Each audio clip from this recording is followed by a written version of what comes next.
Bismillahirrahmanirrahim. Alhamdulillah wassalatu wassalamu ala sayyidina Rasulullah amma ba'du. Izin Bu ya. Kita punya kehendak secara ilmu akidah dan ilmu fikih boleh.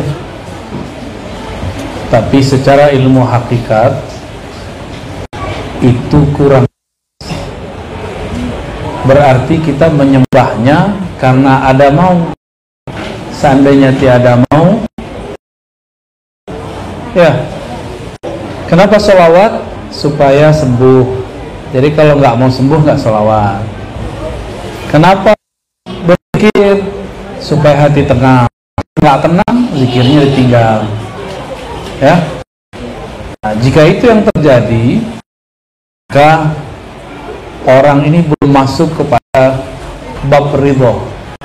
Nabi mengajarkan, katakanlah pagi dan sore, raditu billahi rabba. Aku ridha Allah yang mengatur hidupku. Allah yang mengatur. Allah itu sebaik-baik yang mengatur. Seorang ibu sudah tahu jadwal si bayi makan tanpa bayi memberitahu, ya. Dan seorang bayi mungkin menginginkan makan sesuatu yang dia lihat coklat, ternyata luluak atau luluak. Hah? Apa tuh luluak? Hah? Ya kotoran lah ya. Dia anggap itu coklat, padahal itu kotoran. Hanya ibulah yang tahu, orang tua yang tahu mana yang terbaik. Allah ghayur, Allah lebih cemburu, Allah arham, Allah lebih penyayang kepada hambanya melebihi seorang ibu kepada bayinya. Jadi kita ibadah aja. Yang disebut arih nafsaka minat tadbir. Ibnu Athaillah Sekandari. Urusan hajatmu Allah sudah jawab, Allah sudah atur. Urusanmu apa? Urusanmu ubudiyah kepada maksimalkan ubudiyah Allah. Masalah hajat selesai sama Allah Subhanahu wa ta'ala, ya. Nah, pengen sesuatu itu makom hamba yang paling dimurkai oleh Allah Subhanahu wa ta'ala. Kita punya teman, dia mau bantu kita karena pengen dapat sesuatu yang lebih besar. Kita nyebut dia apa?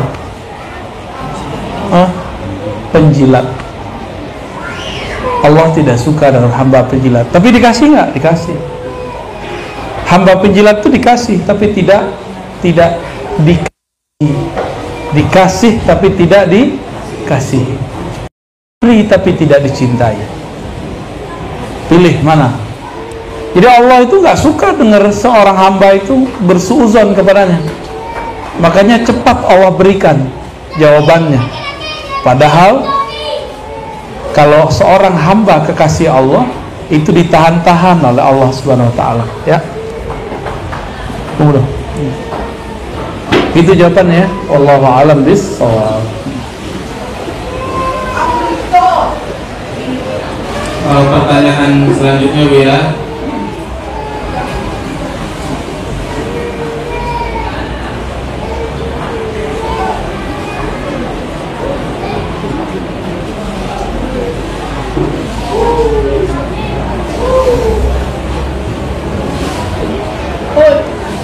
Bagan Bu ya.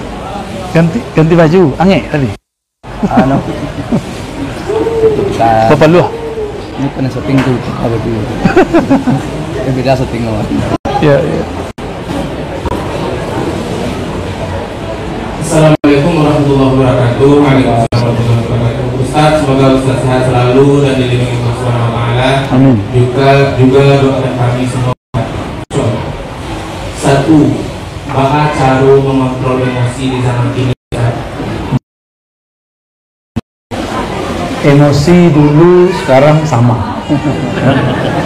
Manusia itu yang berbeda cuma peradabannya, tapi manusia sama. Dari masa Nabi Adam sampai Nabi palsu sama nggak? Makan, Nabi Adam makan, tidur, Nabi Adam tidur, kawin, Nabi Adam kawin, ya, cemburu, Sayyidatuna Sarah cemburu kepada Sayyidatuna Hajar, Sayyidatuna Aisyah cemburu kepada Ummu Salamah. Dari dulu sama. Yang berbeda adalah makomnya marah, ya. Orang hebat itu bukan orang yang bisa mengalahkan orang lain saat dia sanggup, tapi orang hebat itu yang menahan amarahnya saat dia bisa memarahi orang itu, ya. Allah itu lebih banyak menyebut dirinya penyayang daripada pemarah. Nama Allah yang agak sangar itu cuma Jabbar, Qahar, Muntaqim, ya. Yang agak sedikit tegas Jalal. Selebihnya Rahman, Rahim, Rauf, Wadud, apa lagi? Latif. Jadi 80% asma Allah itu asma rahmah, nama rahmah. Bahkan 90% lah. Jika Allah memulai semua surat dengan Rahman dan Rahim, kecuali satu surat ditutup juga dengan Rahim, surat Taubah. Lalu kenapa kita memulai sesuatu, menanggapi sesuatu tidak dengan Rahman dan Rahim? Ada yang lebih hebat dari Allah, ya? Oke, ya. Allahu a'lam. Selanjutnya ya, ketika kita berzikir badan bergetar, kadang-kadang rasa mau terbang, kadang-kadang tangisan pecah tanpa dibuat-buat. Apakah bisa dikatakan orang seperti ini telah bermanfaat atau dapat tuh? Kenapa bisa seperti itu ya? Zikir itu makanan kolbu, ma'rifat itu makanan ruh, dua hal yang berbeda. Apabila seorang berzikir, kolbunya terpanggil atau teringat. Apabila kolbunya terkoneksi dengan ruh, terjadilah getaran.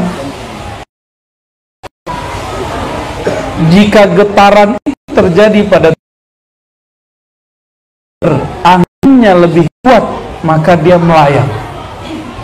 Jika anasir apinya lebih dahsyat, dia kepanasan.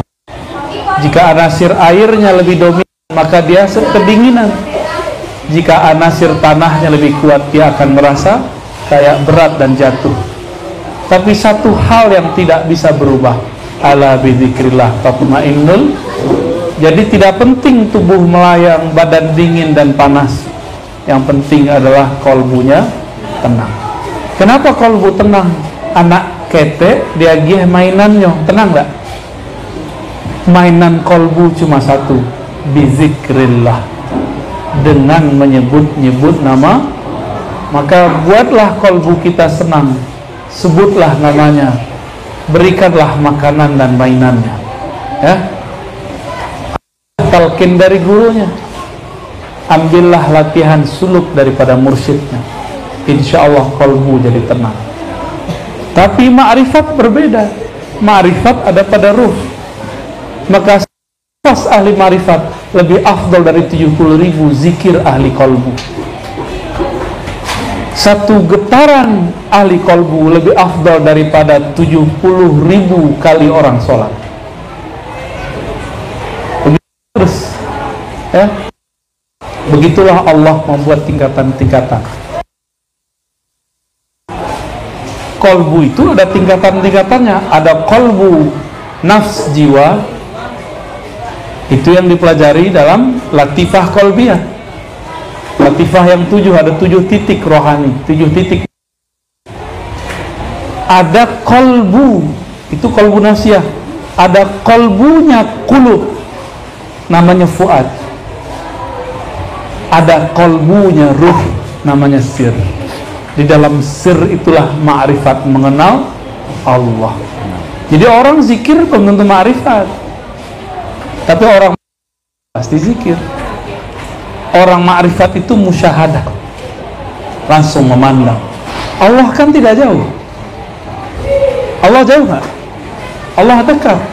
Maka merasakan Allah itu semudah mengingat badan kita. Bahkan lebih mudah dari itu. Wa nahnu aqrabu ilaihi min hablil warid, lebih mudah dari mengingat tubuh. Tapi siapa yang mengingat bukanlah tubuh ini, tapi sumber dari gerak tubuh ini. Itulah tiupan Allah di dalam diri, ruh namanya, ya. Jadi man arafa nafsahu, siapa yang mengenal ruhnya, dia pasti mengenal yang meniupkan ruhnya, gitu, ya. Wallahu a'lam bishawab. Terima kasih ya. Selanjutnya ada pertanyaan masuk ya. Kalau tidak salah pertanyaan ini sudah ditanyakan waktu dia ada di sini waktu. Berarti nggak usah. Mungkin audiensnya beda-beda. Oke. Nambah. Ada dalam kajian tarikat Satariyah seperti ini dia. Zat pada Allah rahasia pada kita, sifat pada Allah nyawa pada kita, asma pada Allah ain sebutah pada kita, af'al pada Allah ain kharijiyah pada kita. Bagaimana maksudnya? Iya. Satu kita ambil af'al pada Allah. Af'al itu artinya apa? Af'al itu perbuatan. Allah itu tidak jauh perbuatannya dari kita. Tadi saya contohkan satu helai rambut tumbuh, itu perbuatan Allah atau perbuatan kita? Kulit yang mulai mengeriput, gigi yang sudah mulai sakit, ompong, mulai jatuh kena gravitasi, ya. Benar ya? Uban tumbuh, bisa nggak nahan? Kan nggak bisa. Lalu apa yang nyata di situ? Af'alnya Allah, perbuatannya Allah. Walaupun ada teknologi 70.000 kali lipat bisa membuat muda, tapi tidak akan sanggup menahan tua, karena itu sudah af'alnya Allah, ya. Jadi ini contoh case aja tuh. Itu kalau dipanjang 40 hari 40 malam. Ya, ya. Dah dulu lah itu dulu. Assalamualaikum warahmatullahi wabarakatuh. Pertama kami mendoakan Buya selalu dalam lindungan dan berkah Allah. Amin. Saya melihat dan mendengar kajian Buya di YouTube tentang martabat 7, tapi di akhir video kamera dinonaktifkan. Bahaya ini. Oleh karena itu kami mohon penjelasan setelah sambungan itu ya. Kalau dimatikan berarti rahasia. Lanjut. Sepertinya kesimpulan dari martabat 7 itu ya. Kalau udah di akhir itu. Kesimpulannya bamakan Mojopahit tadi tuh. Tuh. Itu terasa. Pamutih kakinya Itu bukan pamutih, pamulai kaji. Awal sampai. Awal sampai.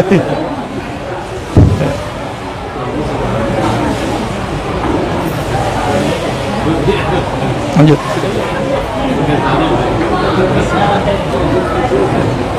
Pertanyaan berikutnya. Semoga Allah memberikan keberkahan kepada Buya. Amin. Mohon doanya Buya supaya anak selamat dunia dan akhirat Buya. Pertama, ketika kita tidur, kemana ruh kita Buya? Bagaimana cara mengirimkan surah Al-Fatihah kepada ruh kita? Dalam surat Az-Zumar disebutkan Allah yatawaffal anfusa, ya. Allah lah yang menyempurnakan, yang mewafatkan, artinya menyempurnakan. Itu bahasa terjemahan halusnya. Tapi terjemahan lamanya, Allah lah yang mewafatkan jiwa-jiwa di saat dia mati. Mati itu ada dua. Ada mati berarti tidur, ada mati berpisah ruh dengan badan, ya. Kalau mati tidur itu masih dalam genggaman lalu dikembalikan. Kalau mati berpisah dari badan, Allah ambil nyawa tapi tidak Allah kembalikan. Jadi di manakah ruh? Dalam genggaman Allah. Itu jawabannya, ya.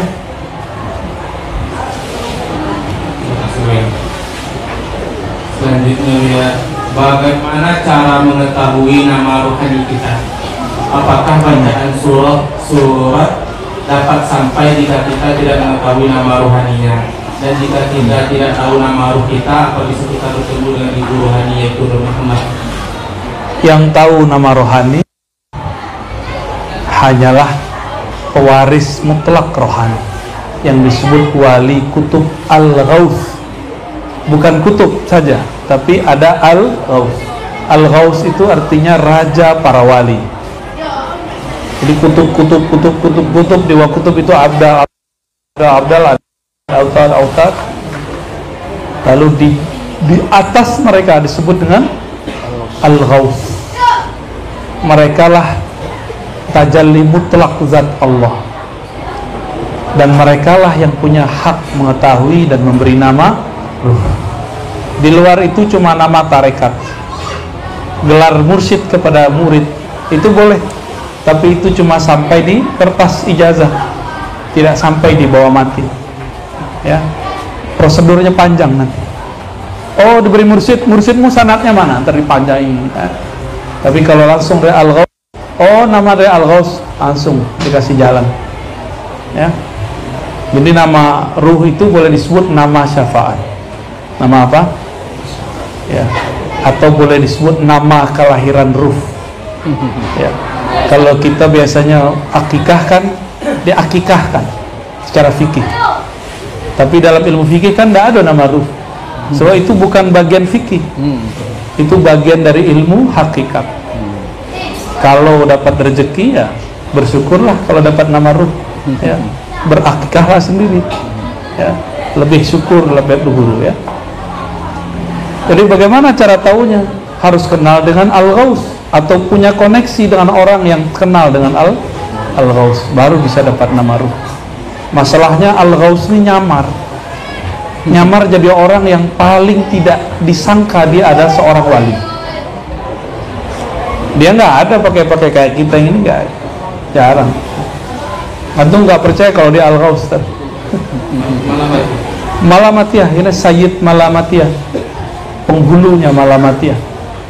Kalau kita kan Torikoh Sufiyah. Torikoh Sufiyah itu jelas, dimulai dengan syahadat, dimulai dengan taubat, dimandikan, ada baiatnya, ada talqinnya, ada suluknya. Kalau Malamatiyah sebaliknya, Allah itu berkalam-kalam setiap saat kepada dalam qalbu. Maka untuk kegirangannya itu, dia kemudian menghancurkan sisi egonya dengan cara memerankan sesuatu yang membuat orang berburuk sangka kepadanya. Itulah Malamatiyah, ya. Kalau beruntung nanti ketemu, ya. Amin. Berikutnya, bagaimana kita menikmati tentang ulama-ulama tasawuf yang dari dulu sampai sekarang saling kritik, bahkan saling mengkafirkan dan saling menzindikkan? Emang ada ulama tasawuf begitu? Pasti dia bukan ulama tasawuf, ya. Dia ulama tasawuf. Ulama tasawuf boleh saling cemburu. Itu sudah dikalamkan oleh Imam Sya'rani, Imam Ibn Arabi, bahwa di antara mursyid itu ada kecemburuan, maklum. Tapi tidak ada namanya kebencian, tidak ada namanya laknat, karena pewaris rohani Nabi tidak melaknat. Nabi mengatakan, lastu bitta'an wala bila'an. Aku diutus bukan untuk mencaci maki, bukan untuk laknat belaknat. Makanya kami kalau ada kawan orang tarekat batengka, kita islah.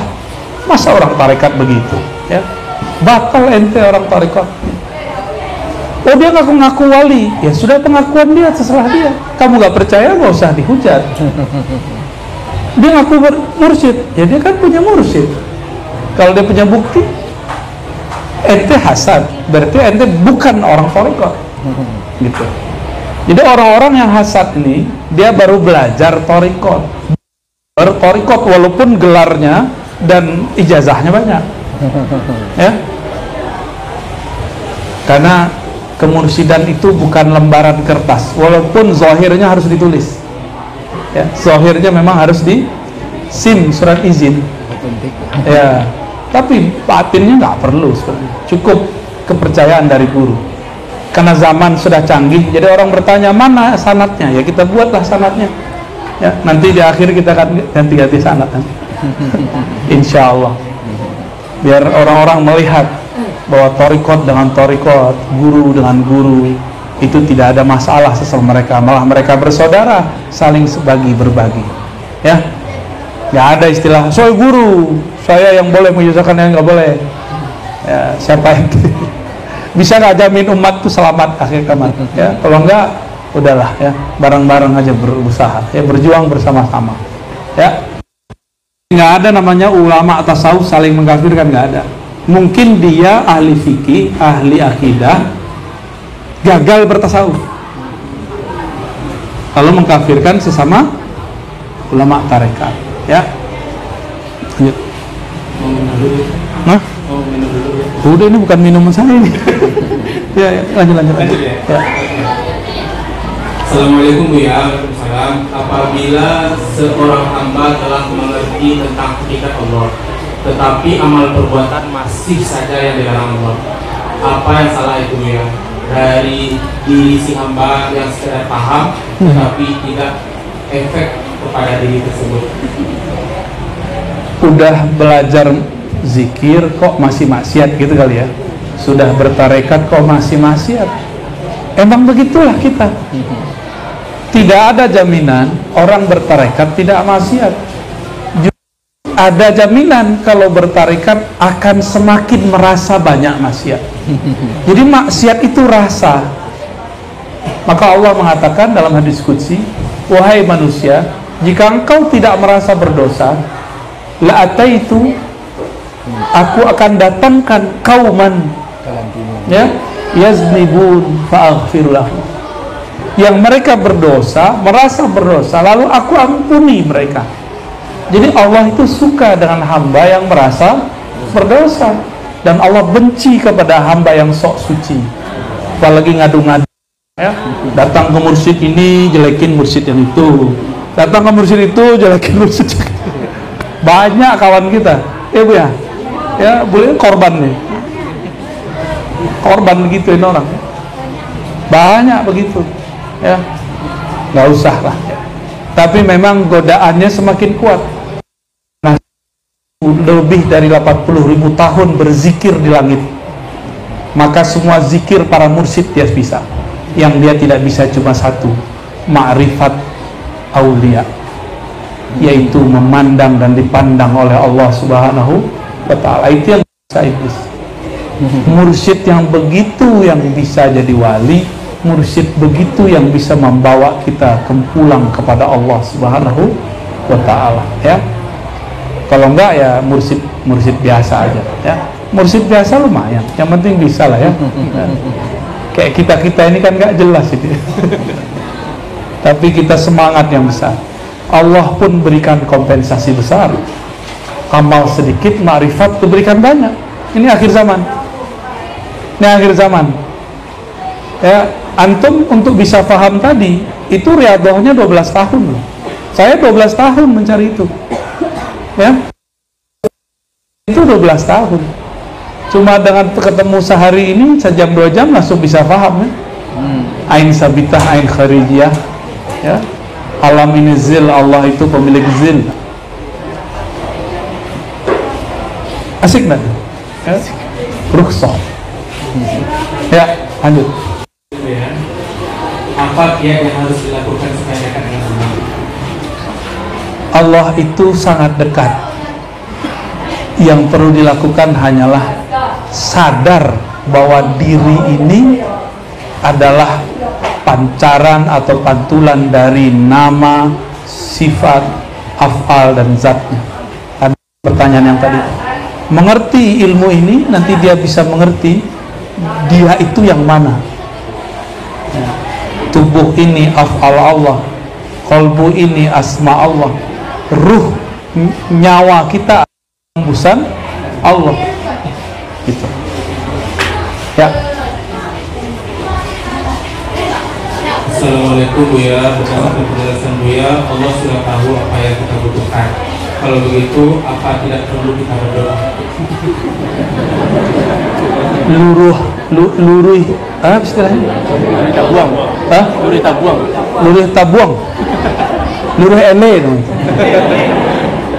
Nggak model itu bertuhan itu dong. Bukan begitu bertuhan itu. Cukup itu pertanyaan terakhir yang disampaikan, ya. Yang saya tahu. Allah itu maha tahu, alimum bidzatis sudur. Bukan berarti nggak usah doa. Maksudnya Allah maha tahu apa yang di hati. Berdoalah dengan kesadaran bahwa dia mendengar dan melihat apa yang kita kalamkan, apa yang kita buat. Itulah yang disebut doa mustajab. Maksudnya begitu, jangan gagal paham. Bukan lulu tabuang, lulu ele. Assalamualaikum warahmatullahi wabarakatuh. Pertama sekali saya selalu mendoakan beliau semoga dalam lindungan Allah serta keluarga besar pesantren lagi dari Makassar. Yang saya ditanyakan adalah perkara Syiah Zaidiyah. Benarkah aliran ini masih bisa dikatakan sejalur dengan ahli sunnah? Berbeda dengan Syiah yang melakukan Abu Bakar. Baik. Kita nggak usah pakai fatwa ulama kita ya, pakai ulama salafi aja. Bin Bas. Guru saya kan ada 2 orang ngaji ke Bin Bas. Apa kata Bin Bas di fatwa tahun pertama? Semua Syiah itu sesat. Datanglah surat dari Yaman. Kami orang Zaidiyah tidaklah seperti yang kamu kira, wahai Bin Bas. Tolong revisi fatwamu. Kami tidak pernah para sahabat. Kami tidak pernah merendahkan istri-istri Nabi. Kami hanya mengatakan Sayyidina Ali lebih afdal dari Abu Bakar. Di tahun depan Syekh bin Bas merevisi fatwanya dan mengatakan Syiah Zaidiyah tidaklah sesat. Itu ya siapa yang ngomong? Bin Bas. Saya udah sampaikan begitu ke depan Salafi, nggak percaya dia karena saya bukan Salafi lagi. Padahal Ustadz Salafinya nggak baca fatwa itu. Kadang-kadang kita ini yang sudah nggak Salafi lagi lebih banyak baca kitab Salafi daripada Ustadz Salafi. Serius ya? Berarti mereka ini mengkhianati gurunya ya? Kalau ada orang yang tidak menyesatkan Syiah berarti dia sesat, kan begitu fatwa mereka.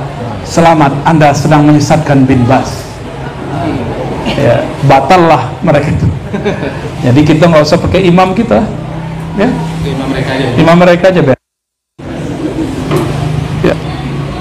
Pertanyaan berikutnya ya, ringkasnya mungkin ini tentang tafsir surah Taha 5 yang mengatakan Allah di atas. Itu bagaimana sebetulnya? Apa? Tentang Allah Rahman al-Istawa. Minum cek lo. Iya. Break. Jadi juga disilakan break. Bawa sendiri-sendiri tadi. Lupa minum nggak? Saking asiknya. Masya Allah.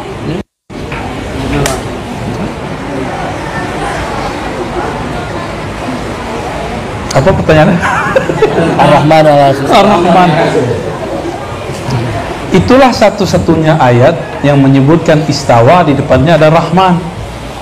Kalau orang mengerti bahasa Arab, kenapa sebelum istawa didahulukan kata Ar-Rahman? Supaya orang yang mengerti bahasa Arab, yang mengerti kalam Allah, tidak sibuk di kata istawa, tapi fokus di kalimat Ar-Rahman ala. Ya, Allah yang maha pengasih, penyayang terhadap aras istawa. Istawanya dibelakangkan. Tapi kenapa sekarang banyak orang gagal fokus, sibuk diskusi di istawa? Ya, saya katakan kepada antum semua, istawa itu gak perlu ditakwil. Ditakwil boleh, tapi tidak perlu ditakwil. Istawa, apa arti istawa? Hanya Allah yang tahu. Selesai itu. Apa sebab? Antum tahu nggak aras itu apa? Lo pernah lihat kan? Karena nggak pernah lihat, hanya Allah yang tahu maksud istawa. Kalau saya lagi istawa nih, duduk, makhluk. Tapi kalau Allah kan nggak begini istawanya. Kita nggak pernah lihat Allah secara fisik, nggak pernah melihat aras. Maka istawa itu salah satu ayat mutasyabihat. Jadi yang bagus bagaimana? Serahkan makna istawa kepada Rahman. Kata Rahman itulah kata kuncinya. Jadi istawa itu kalau boleh diurai, artinya adalah merata. Kasih sayang Allah merata terhadap aras. Ya, hal yastawil ladzina ya'lamun wal ladzina ya'lamun. Apakah sama rata orang yang tahu dengan orang yang tidak tahu? Itu istawa yastawi. Yang ngerti bahasa Arab paham maksudnya. Ya. Difokus di mana? Maka aras itu adalah tempat tajalli rahmaniyahnya Allah. Lalu dalam hadis Isra dan Mi'raj, yang diizinkan satu-satunya salat dengan fisiknya di atas aras cuma rahmatan lil alamin. Siapa? Paham maksudnya? Jadi kenapa aras itu disebutkan Ar-Rahman istawa terhadapnya? Karena sang rahmat, inti daripada Rahman, salat di atasnya. Ya. Karena aras itu disebut azim, Nabi Muhammad disebut wa innaka la'ala khuluqin azim. Hazim untuk yang azim. Jadi aras itu adalah masjidnya rahmatan lil alamin, Nabi Muhammad sallallahu alaihi wasallam. Nggak ada nabi yang bisa sholat seperti Nabi Muhammad. Cuma Nabi Muhammad yang izinkan sujud di atas aras, karena beliau adalah Rahman. Allah Ar-Rahman. Bisa bedakan? Allah itu Ar-Rahman, Nabi Muhammad Rahman. Itulah makna dari wa ma arsalnaka illa rahmatan. Rahmat itu sifat, Rahman itu nama. Apa sifat daripada Rahman? Rahmat. Apa nama daripada Rahmah? Rahman. Udah gitu. Jadi mirip-mirip ya. Paham nggak kiliknya? Allahu Akbar. Lanjut. Dan rahmat juga satu dua. Hujan satu dua. Assalamualaikum Bu ya, semoga Bu ya sehat selalu, amin. Pertanyaan saya, menurut pandangan ma'rifat, apa maksud dari kata-kata berikut? Allah Muhammad, Muhammad Allah. Banyak kurang. Ada yang tolong cek. Ya. Itu yang dirahasiakan. Itu yang boleh berkecen. Tapi kita boleh sebut. Jawabannya gampang pakai al-ikhlas. Qul huwallahu ahad, Allahus samad. Katakanlah hai Muhammad, huwa, dialah Allah. Allah itu ahad. Ya. Apa yang ketinggalan di situ? Ahad. Apalagi Ahmad. Banyak. Jadi itu marifat yang belum selesai. Jadi nggak usah sok-sokan dengan kalimat begitu. Itu al-ma'rifah ghair kamilah. Ya. Dah, nggak usah terlalu terlimbung-limbung dengan ma'rifat yang naqisah. Ma'rifat yang kurang. Di akhir zaman Allah sempurnakan ma'rifat. Jadi nggak usah lagi mabuk dengan kitab-kitab yang ma'rifatnya pendek. Carilah kitab yang ma'rifatnya tidak terbatas. Itulah kitab Qalbu Nabi Muhammad sallallahu alaihi wasallam.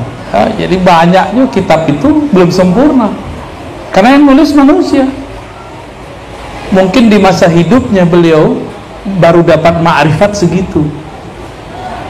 Dan kita mengatakan Allah itu Muhammad, Muhammad itu Allah, itu keliru besar ya.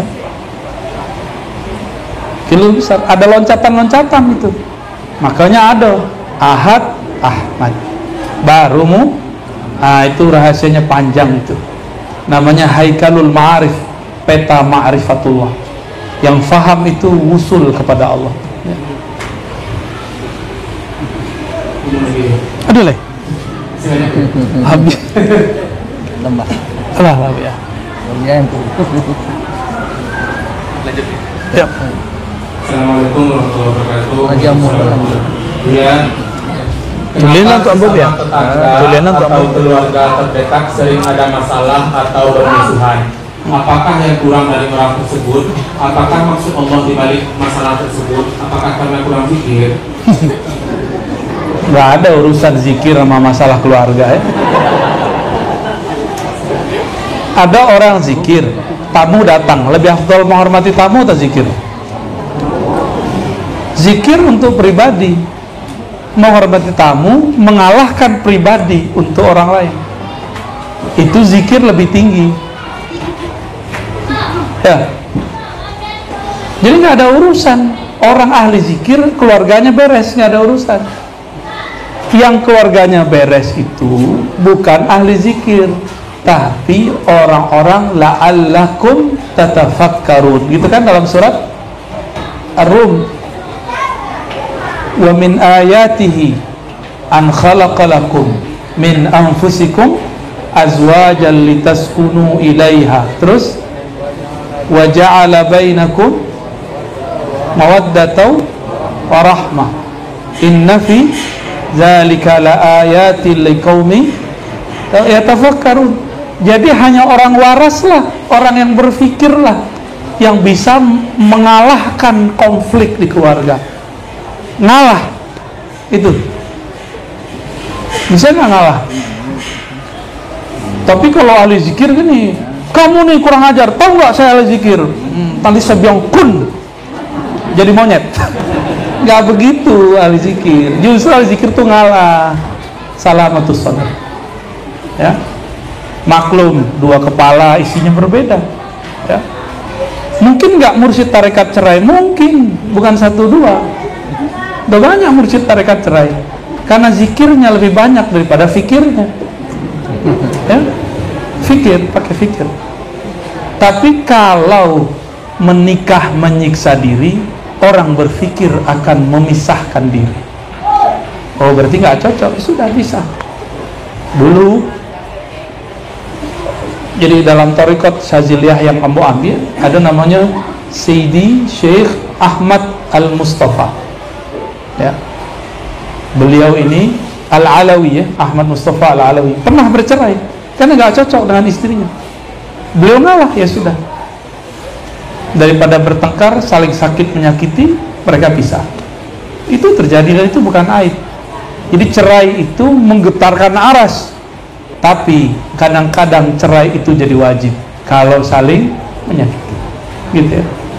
Masih jomblo ya? Bu, masih jomblo. Banyak peluang. Iya. Tidak akan pernah bercerai. Tidak akan pernah bercerai karena belum benar. Oh, kalau yang itu kumudo, kau nggak pernah cerai, kau nggak pernah nikah lah. Ya, lanjut. Assalamualaikum, Bu ya, saya bertanya kesimpulan iman, Islam dan ihsan. Islam ilmu fikih jatuhnya kepada badan dan zahir. Iman ilmu yakin jatuhnya kepada akal dan kolbu. Ihsan jatuhnya di ujungnya kolbu, awalnya ruh. Itu adalah pandang memandang dengan Allah Subhanahu. Jangan dianggap pandang itu seperti mandang fisik, bukan. Enggak begitu. Hanya ahlinya yang tahu maknanya. Wallahu a'lam bishawab. Allah lun. Terakhir ya. Oke. Assalamualaikum Ustaz. Tolong jelaskan perbedaan antara wahdatul wujud dan wahdatul syuhud dari Mahasakti Manan. Wah, mantap. Perbedaan wahdatul wujud dan wahdatul syuhud, sebenarnya dua istilah ini adalah dua makom, bukan dua hal yang berseberangan. Ya, wahdatul wujud itu ketika si hamba merasakan wujudnya adalah bayang dari sang pemilik wujud, maka dia mengatakan tiadalah wujudku kecuali wujud darinya. Kalau yang punya bayang tiada, adakah bayang-bayang? Maka wahdatul wujud itu cuma ada satu wujud, bayang itu bukanlah wujud. Bayang, kita itu bayang. Fala wujuda lana haqiqatan, secara ilmu hakikat, maka disebut ala ma khalallahu batila. Jadi kalam wahdatul wujud itu ada di Sahih Bukhari.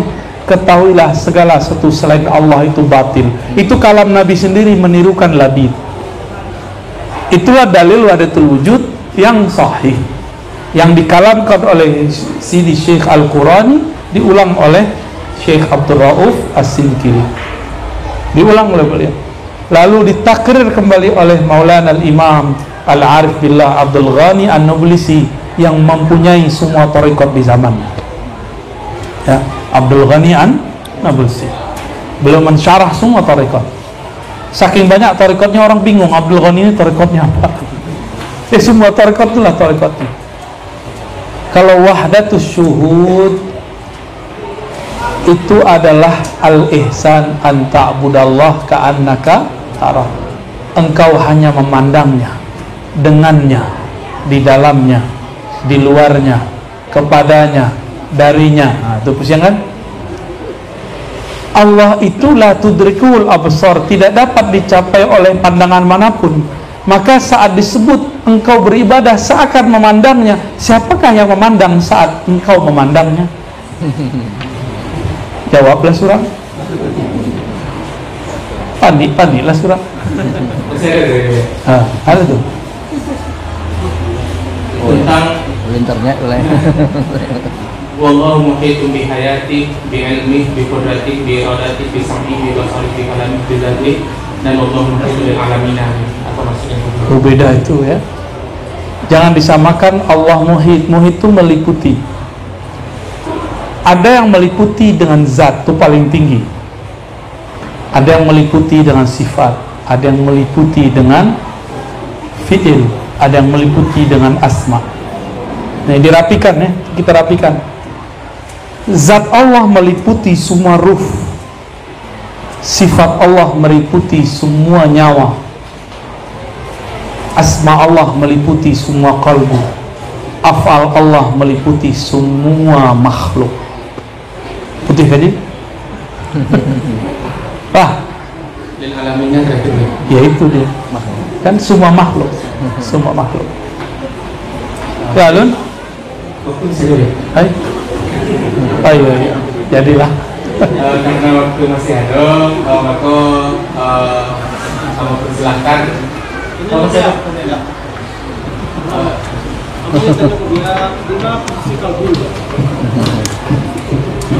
Buya jawab.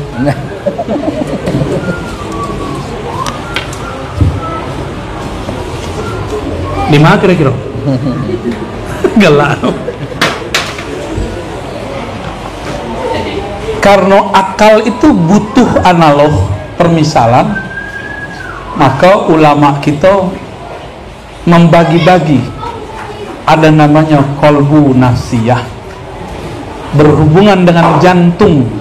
Kolbunya badan, kolbunya badan pada mau jantung. Ada kolbu nafsiyah, itulah dua jari di bawah dada bagian kiri, berhubungan dengan jantung tapi bukan jantung. Ya, itu baru kolbu nafsiyah. Ada kolbu fuad, wah itu rahasia itu. Ada kolbu sir, lebih rahasia. Nama sir. Kalau nggak dirahasiakan, bukan sir. Kalau diobrol-obrol, ya bukan sir lagi. Jahri namanya. Itu ya. Lalu bagaimana cara interaksi dengan kolbu? Kolbu itu paling cepat, paling kuat ikatannya dengan kolbu yang zahir. Maka untuk mengetahui getaran pada kolbu yang batin, lihat getaran pada kolbu yang zahir. Maka talqin itu menggetarkan kolbu yang batin, menggerakkan kolbu yang zahir. Itu kehebatan talqin. Ya. Masih ada pertanyaan tadi di belakang. Siapa ya? Siapa? Ya.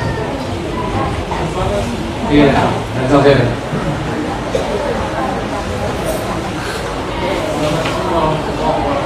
Assalamualaikum.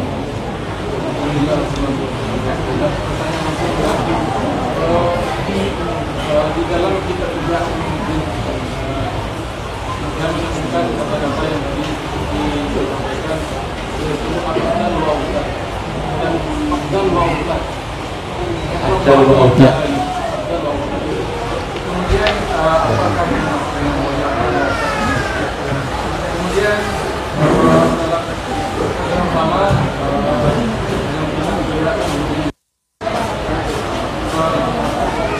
di sana ada guru tadi namanya Asri, karena kepada Baghdadi ini dia mengatakan Sabang Arif pakai mic. dia sebelum berbicara Kopor-kopor itu. Kok telinga lah jauh enak. Poin aja, poin. Bismillah. Jadi di dalam kita Sari Sakti, langsung Sari Sakti. Jadi kan Junaid Al-Baghdadi ini pernah disampaikan, didoakan oleh gurunya, kalau tidak salah kata menurut saya namanya ini karena lafaznya bahasa Arab itu juga tidak pasti nama lafaznya Sirri. Dia Sari Sakti. Sri Sakti. Jadi dia mengatakan didoakannya lah Junaid Al-Baghdadi ini, jadilah engkau nanti yaitu orang yang ahli hadis dan sufi. Janganlah engkau menjadi orang yang sufi namun tak ahli hadis. Dan permasalahan yang terjadi saat sekarang ini juga menjadi pertanyaan dalam benak saya. Ada beberapa di antara kita ini yang langsung terjun kepada ilmu tasawuf namun tidak paham dengan ilmu fikih, tidak paham dengan ilmu hadis. Apakah bisa seperti ini dia dan mau tercerah ini? Baik. Yang ngomong wali kutub, Sari Sakti, ahli fikih, ahli hadis. Yang diajak ngomong seorang mursyid kamil mukamil, ahli hadis, berfikih mazhab Tsauri. Mazhabnya apa? Udah hilang kan mazhabnya? Udah nggak ada mazhab. Jadi beliau ngomong ke orang alim, kalau kamu jadi sufi, standarnya adalah kamu harus mengerti hadis. Tapi di zaman ini nggak mesti, karena ahli hadis sudah banyak. Kalau mau pak nanya hadis, cukup tanya sama ahli hadis. Ahli fikih sudah banyak. Kalau ada perkara-perkara penting, cukup tanya fatwa kepada ahli fikih. Yang wajib diketahui cukup yang wajib ain. Ya, urusannya ahli thariqah tasawuf adalah urusan qalbu. Tentu lebih ideal mengerti hadis, mengerti fikih, mengerti akidah, itu idealnya. Kalau enggak ya nggak masalah. Syekh Yusri, tahu Syekh Yusri di Mesir? Nggak tahu kan? Kita kasih tahu. Syekh Yusri mursyid tarekat Syaziliyah. Beliau mengatakan ada mursyid yang tidak faqih, ada mursyid yang faqih. Contoh mursyid yang faqih Syekh Ali Jum'ah, mursyid yang ahli hadis Syekh Abdullah bin Siddiq Al-Qumari. Banyak. Ada mursyid yang awam tapi ilmunya laduni, Syekh Ali Al-Khawas. Salah satu guru kami Syekh Nuruddin Al-Khalidi itu nggak sekolah tapi kolbunya lebih tajam dari dokter yang duduk di depan. Ya, antum kayaknya kaget aja itu. Gitu ya. Tadi tentang yang awal tadi apa, tentang abdal dan autad, itu adalah pangkat-pangkat wali. Abdal itu nasnya langsung disebutkan dalam hadis Nabi, janganlah laknat ahli Syam karena di sana ada wali abdal. La tal'anu ahli Syam fa inna fihimul abdal. Jangan laknat ahli Syam karena di dalamnya ada wali abdal. Abdal itu artinya pengganti. Pengganti siapa? Pengganti kutub. Gitu. Ada autad. Autad itu watat, tiang. Para imam mazhab semuanya autad. Imam Asy'ari itu autad. Tapi dia sebenarnya kutub. Tugasnya sebagai autad. Apa makna autad? Tiang kan ada 4 biasanya. Pojok. Nah, itu disebut dengan autad. Itu istilah aja. Seperti dulu di Madinah di zaman murid-murid sahabat ada istilah fuqaha sab'ah, 7 ahli fikih. Di Indonesia ada istilah wali songo, ya, di Pulau Jawa. Ya, di kita kan nggak ada ya. Itu turun ilmunya ke orang Jawa. Jadi mohon maaf, kita walaupun kotonya hebat nih orang Minang nih, ilmu ma'rifat banyak turun di Jawa. Maka perdebatan Sunan Kalijaga itu di Syekh Siti Jenar. Sunan Kalijogo itu mirip dengan Junaid Al-Baghdadi yang antum sebut. Syekh Siti Jenar itu mirip dengan Al-Halaj, persis mirip, nggak berubah. Kok bisa orang Jawa membicarakan yang dibicarakan oleh wali-wali kutub di zaman sebelumnya? Canggih itu. Jadi kalau ada waktu piknik lah ke Jawa, Ya, kita sawak pula ilmu dari Jawa tuh. Yang ke padang pasir, saya taruh. Ya. Antum mau cari orang hafal alfiah, itu di Jawa lebih banyak daripada di Arab. Saya jamin. Hafiz Quran lebih banyak di Jawa Tengah daripada di Arab. Ambo jamin. Ya. Anak-anak kecil hafal Quran. Hafal Quran. Alfiah minimal kalau tamat pesantren salaf itu, bukan salaf yang ono ya. Salaf Safiyah, Salafiyah, Syafiyah, 15 matan khatam. Hafal luar kepala. Salah satunya alfiah. Ya, matan takrib hafal. Nazam warakat hafal, nazam usul fikih hafal. Nazam hafal mereka itu. Ar-Razi tidak hafal banyak, cuma sedikit hafalnya, tapi dapat berkah pemahamannya lebih banyak. Alhamdulillah, mereka hafal, kita paham, alhamdulillah. Ya, gitu. Lah, celai dah kau. Cestu. Apa waktu dalam kitab Riyadhun Shalihin banyak hadis palsu. Ya. Apa terakhir ya? Baca langsung. Apakah yang dimaksud dengan nikah batin? Bolehkah atau halalkah dalam Islam? Nikah batin. Nikah batin kawinnya pakai batin. Maharnya pakai butun. Saya nggak tahu istilah nikah batin. Ya. Kalau ada, wallahu alam. Kalau nikah dengan nama ruh ada, tapi kalau nikah batin kami nggak tahu. Ya. Nikah tapi nyebut nama ruh itu bisa. Jadi kalau nikah batin maksudnya apa? Jadi sayang-sayangannya pakai batin. Ayo sih. Kitab Durratun Nasihin ditulis bukan oleh ulama, tapi oleh orang yang cinta Islam, cuma tidak mengerti ilmu hadis. Akhirnya dia menukil bab-bab motivasi tanpa mengerti kualitasnya. Ada hadis sahihnya, tapi banyak hadis dhaif dan palsunya. Ya. Jadi kita nggak buang semua. Cuma saran ambo, kalaulah ada Sahih Bukhari, Sahih Muslim, kok nggak dipakai? Ya. Maka kami menyarankan para ustadz, tuanku, ada kitab Tanbihul Ghafilin lebih bagus. Ada kitab Fadilah Amal lebih bagus daripada Durratun Nasihin yang mengarangnya sampai sekarang tidak ketemu siapa orang ini. Orang namanya Utsman Al-Khubbani, nggak dikenal sebagai ulama. Fadilah Amal ditulis oleh seorang ahli hadis di India, itu pun masih dikritik sama Albani, padahal dia lebih alim dari Albani. Ya.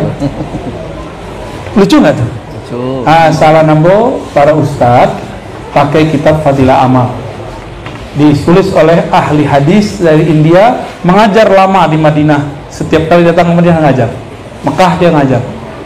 Maulana Zakaria Al-Kandahlawi yang dipakai oleh jemaah tabligh. Bagus itu pakai itu. Ya. Tahu nggak kitab Fadilah Amal? Habis musir orangnya. Jualan kalian tuh. Gak usah diusir lah, gak senang bilang aja mohon maaf kami gak terima, boleh, tapi gak usah disuruh-usir ya. Carikan tempat, mereka kan tamu, ya. Torikohnya beda, torikohnya ingat masjid gitu ya, ini ada mantannya gitu. Ya itu riadohnya ya, jangan suuzon sama orang, kata orang torikot kok suuzon ya. Torikot setan nanti. Cukup ya. Hashim Balana Ahmad Syazili. Kami ingin mengamalkan tradisi ahli hadis, ahli fikih, ahli thariqat lama, ingin saling mengijazahkan satu sama lain. Ambo Al-Fakir Ar-Razi Asyid Kadobuya Tuanku Kerajaan Zulhamdi ya. Tahu ya? Abuya lah dulu. Bismillah. Yo, ya lebih. Bismillah. Aku kalau diperintah. Pengen DP barokah lagi.